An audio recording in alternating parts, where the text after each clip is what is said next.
അനുപം ഖേർ എന്ന് പറയുന്ന പ്രസിദ്ധനായിട്ടുള്ള സിനിമാ നടൻ, അദ്ദേഹം അടുത്തിടെ ഫേസ്ബുക്കിൽ ഒരു പോസ്റ്റ് ഇടുകയുണ്ടായി.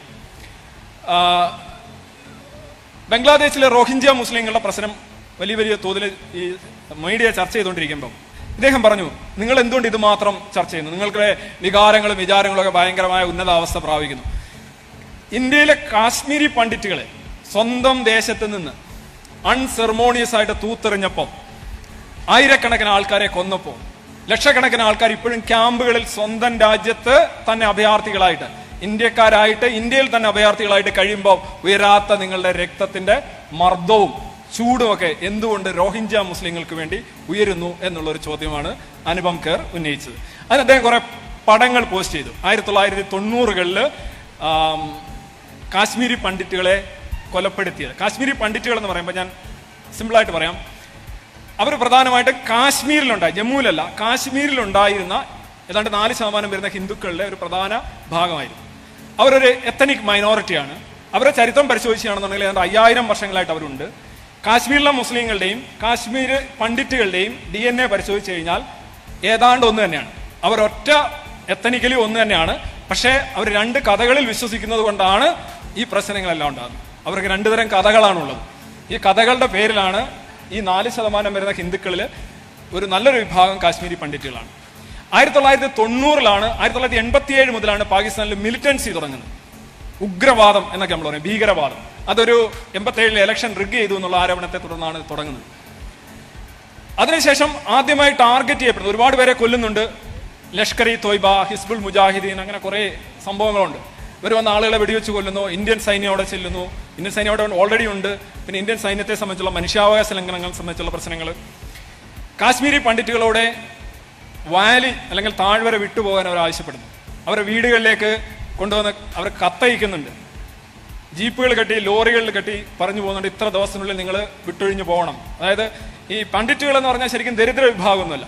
അവർ ബേസിക്കലി ബ്രാഹ്മണരാണ്, ഉന്നത സ്ഥാനങ്ങളിൽ വിരാജിക്കുന്നവരാണ്, സാമ്പത്തികമായി നല്ല അവസ്ഥയിലാണ്, ഡിപ്ലോമാറ്റ്സ് ഉണ്ട്, എക്കണോമിസ്റ്റുകളുണ്ട്. അവർ നല്ല അവസ്ഥയിൽ നിൽക്കുന്ന ഒരു അവസരത്തിൽ അവരോട് വാലി വിട്ടുപോകണമെന്ന് ആവശ്യപ്പെടുക.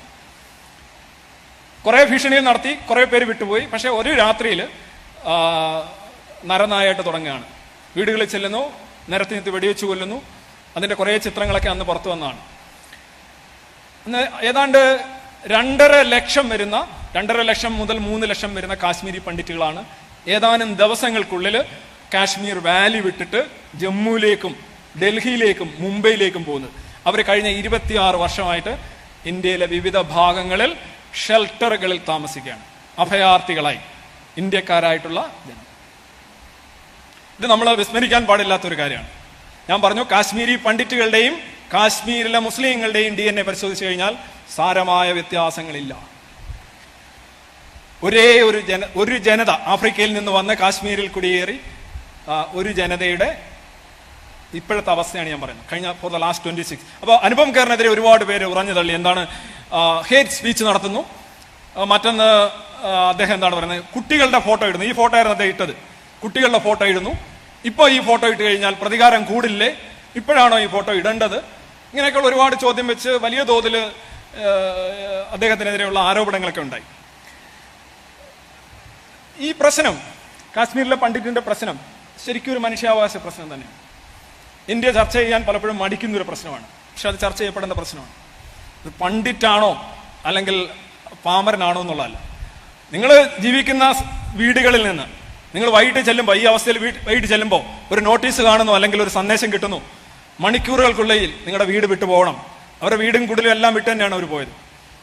മൊത്തം കൃഷിസ്ഥലങ്ങളും സ്ഥാപനങ്ങളും എല്ലാം വിട്ട് തന്നെയാണ് പോയത്. വിഭജന കാലഘട്ടത്തിൽ നിങ്ങൾക്ക് ഓർക്കാൻ കഴിയും. ഇതേപോലെ 2 ജനതകൾ അങ്ങോട്ടും ഇങ്ങോട്ടും, ഇവിടുന്ന് കുറെ പേര് അങ്ങോട്ട് പോകുന്നു, അവിടുന്ന് കുറെ പേര് ഇങ്ങോട്ട് വരുന്നു. കാര്യം എന്താണ്, 2 കഥകളിൽ വിശ്വസിക്കുന്നു. 2 കഥകളിൽ വിശ്വസിക്കുന്നു എന്നുള്ളതാണ്. 10 ലക്ഷം ജനങ്ങൾ അങ്ങോട്ടും ഇങ്ങോട്ടും കാളവണ്ടിയിലും ഒക്കെ ആയിട്ട് തിരിച്ചു പോകുന്നത്. ഈ പോകുന്നവരെ ആക്രമിക്കുന്നു. പ്രാണനും അത്യാവശ്യ വസ്തുക്കളുമായിട്ട് രാജ്യങ്ങളിൽ അങ്ങോട്ടും ഇങ്ങോട്ടും, പാകിസ്ഥാനിലേക്ക് കുറെ മുസ്ലിങ്ങളും ഇന്ത്യയിലേക്ക് കുറെ ഹിന്ദുക്കളും വരുമ്പോൾ, ലാഹോറിൽ നിന്നും സിന്ധിൽ നിന്നുമൊക്കെ അവരെ ആക്രമിക്കുന്നു, അവരുടെ വസ്തുക്കൾ കൊള്ളയടിക്കുന്നു. ഇവിടെ വന്നാൽ സ്ഥലം കിട്ടുന്നില്ല. 10 ലക്ഷം ജനങ്ങൾ നരകത്തിയിൽ വെന്തുരുകിയിട്ടാണ് ഈ രാജ്യം ഉണ്ടായത് എന്നുള്ളത് ആലോചിക്കുക. കാര്യം എന്താണ്, 2 കഥകളിൽ വിശ്വസിക്കുന്നു. ഇതാണ് ശ്രദ്ധിക്കേണ്ട കാര്യം. ജവഹർലാൽ നെഹ്റു ഒരു കാശ്മീരി പണ്ഡിറ്റാണ്. അദ്ദേഹം ഫാമിലി തന്നെ ഒരു 100 വർഷത്തിന് മുമ്പ് വിട്ടുപോയിട്ടുണ്ട്. നിങ്ങൾ കാശ്മീരികളെ ഇന്ത്യക്ക് അത്ര അന്യരല്ല എന്ന് പറയാൻ വേണ്ടി ഞാൻ കാണിച്ചതേ ഉള്ളൂ. ഇതേപോലെയൊക്കെ ആയിരിക്കും ചില ക്യാമ്പുകൾ ഉണ്ടാവില്ല. ചിലർ സ്ഥലം വാങ്ങിച്ചു, ചിലർ അനുപം ഖേറുമാരായി ഇന്ത്യൻ ഫിലിം ഇൻഡസ്ട്രിയിലുണ്ട്, റൈറ്റേഴ്സ് ഉണ്ട്. പക്ഷേ ഈ 2.5 ലക്ഷം 3 ലക്ഷം വരുന്ന ഒരു ജനത സ്വന്തം രാജ്യത്ത് അഭയാർത്ഥികളായി കഴിയുന്നു എന്നുള്ളത് ഈ ആഫ്രിക്കൻ ഒറിജിൻ ചിന്തിക്കുന്ന ഒരാൾക്ക് വലിയ വേദനയായിരിക്കും.